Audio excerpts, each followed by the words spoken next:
Thank you for calling Donde Korean Restaurant. I'm Victoria. How may I help you? Yes, I would like to make a reservation for my family dinner. Sure, sir. May I have your name and contact number, sir, as well as the date and time of your arrival?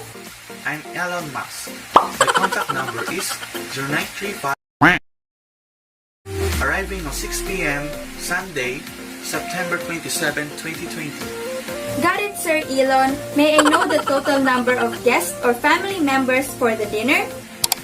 Yes, my family is composed of 7 adults, 2 are senior citizens, and 3 children. Okay, Sir Elon. Are there any special conditions you would like us to know?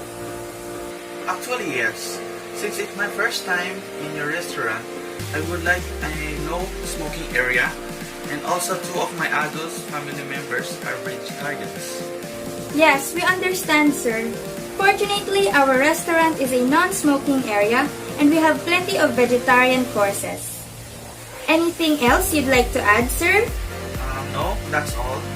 Okay, I will repeat your details now. The reservation is booked under your name, Sir Elon Musk, for a family composed of 7 adults, 2 are senior citizens, and 3 children. 2 of the adults are vegetarians and you are requesting a non-smoking area.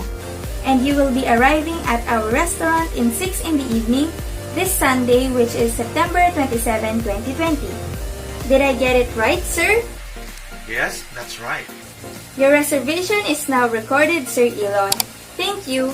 We look forward to seeing you at our restaurant.